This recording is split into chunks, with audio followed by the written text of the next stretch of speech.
Oui, il faut un travail. Mais nous essayons nous-mêmes de communiquer beaucoup sur ça, pour que les jeunes comprennent. Et nous, quand nous montrons même les images de certaines opérations et tout, c'est pour que les jeunes comprennent qu'il n'y a pas d'avenir. Mais vous savez, le travail d'endoctrinement de l'Afrique a été profond. A été très profond.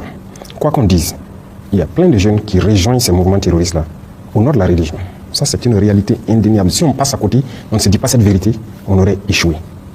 Donc, il faut qu'on mette même les leaders religieux aussi sur le travail. Ici, nous avons mis les gens sur un projet de discours alternatif. Et on va le corriger, on va imposer un discours. C'est ça qui doit être prêché partout. Parce que l'extrémisme est dangereux.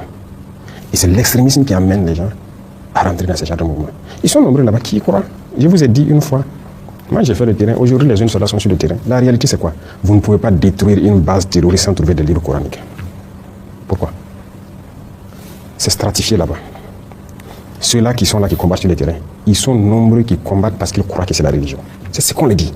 Et leurs chefs les endoctrinent pour ça. Les imams viennent un peu de partout, les faire des prêches dans la brousse là, pour les endoctriner dans le sens de la religion et faire comprendre que les autres sont des mécréants, il faut les tuer. Et c'est ça. Ils ont ces livres-là dans la brousse, ils lisent, les autres sont des mécréants, il faut les tuer.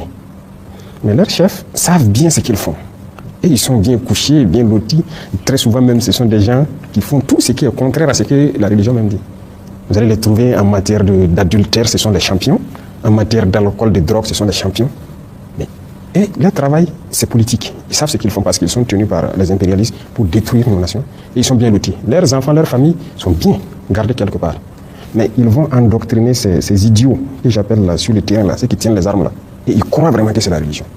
Voilà pourquoi nous devons développer des mécanismes pour que les gens puissent prêcher à tout bout de champ, pour faire comprendre que ça, ce n'est pas la religion. Et ça, c'est impératif. Je suis d'accord avec vous.